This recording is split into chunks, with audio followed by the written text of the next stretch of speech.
welcome to Where You Live on Shaw TV. Now, I don't know if anyone knows this about me, but I am very scared of bees. So Sarah and I decided to do a show all about beekeeping to try and convince me that bees are our friends, which I'm hoping they are. I'm here with Denise and Bruce, and they're from the Thunder Bay Beekeeping Association. So Denise, first of all, can you tell me, what is the Beekeeping Association? So the Beekeeping Association is just that, an association. We meet about 4 times a year, and we're there to assist people who have questions about bees, who start to get into beekeeping. We bring up education from the Ontario Beekeepers Association, based down in Guelph, and we have a website which basically is just there to answer any questions people have. Now, are there a lot of beekeepers in Thunder Bay and area? There are about 50 members that we have, and we know that there's a lot of people that keep bees that aren't members. Oh, okay. So I seem to be the only one who's afraid of bees. Bruce, can you tell, we're at the Conservatory right now, can you tell us what is behind us? There's a bunch of hives here. As one of our members has a lot of hives here, and we're going to have one here ourselves for the beekeepers of Thunder Bay Beekeepers Association, so we can educate people as well, and when we're going to take groups here to show them, like yourself today, and try and break your phobias. Yeah. Okay, well, I hope you can do that. So what, if you want to be a beekeeper, start being a beekeeper, you contact the Beekeepers Association, what kind of support do you give them? So every year we have been partnering with the Roots to Harvest Association, and we offer an Intro to Beekeeper course. It's a 2-day course that happens usually toward the end of May. So we do that. We also, through our membership, you can come to meetings, which we always have an education and question and answer section.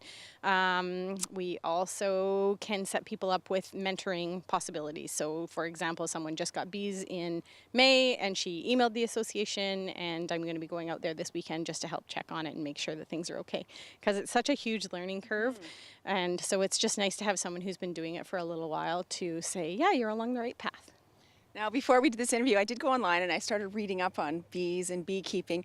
They're very smart animals, and there's a lot that to bees and what they do. Can you explain a little bit about beekeeping?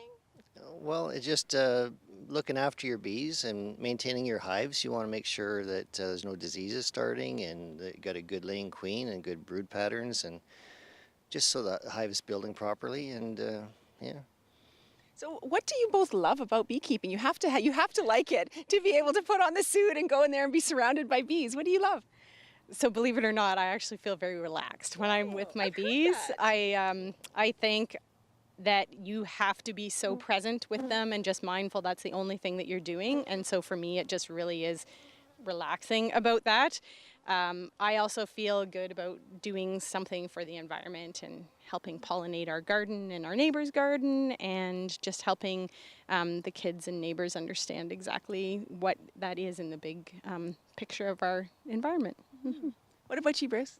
What do you love about beekeeping? Why do you continue to do it? I don't even know. I just love it. It is peaceful. It's relaxing, and I enjoy them. They're actually, once you get to know them, they're actually not that dangerous that people think, and you'll see if a hive is aggressive or not, and then you deal with them accordingly, yeah. And you certainly can't get more local than having honey that came right from your own backyard. Exactly. And they produce a lot of honey. Now, what can the community do, even if you're not a beekeeper, what can the community do to help protect the bees? Well, you could reduce or eliminate the use of pesticides and herbicides, because they're very sensitive chemicals and stuff like that. So something like that, and so allow your dandelions to grow, because dandelions are actually the first nectar source for bees, and that really stimulates the nest and grows. Like, they grow super fast when they get good nectar source. And that too, even cutting your grass, I wait till evening, because in the afternoon when you see all the bees on the grass, kind of give them a break and wait till the sun starts going down. They all go back to their nest, and yeah. So I think a big thing to remember is that bees are our friends and we need them. We do, yeah. And when you're a gardener, plant your flowers in big clumps, so 6 or 7 plants of the same color, because that actually helps attract the bees. And they really like white and pinks and purples. They actually don't really like yellow and orange very much. Oh, so good to know. They're going to like you today. They're going to like me today, okay. I'll take your word for it. I don't know how close I'm going to get, but thank you both so much. You're welcome. Keep watching, everyone. There's lots more coming up on beekeeping on Where You Live. Inside there. If you can zoom in on that, you'll see it. And they'll be turning into cap brood like this, solid cap brood later.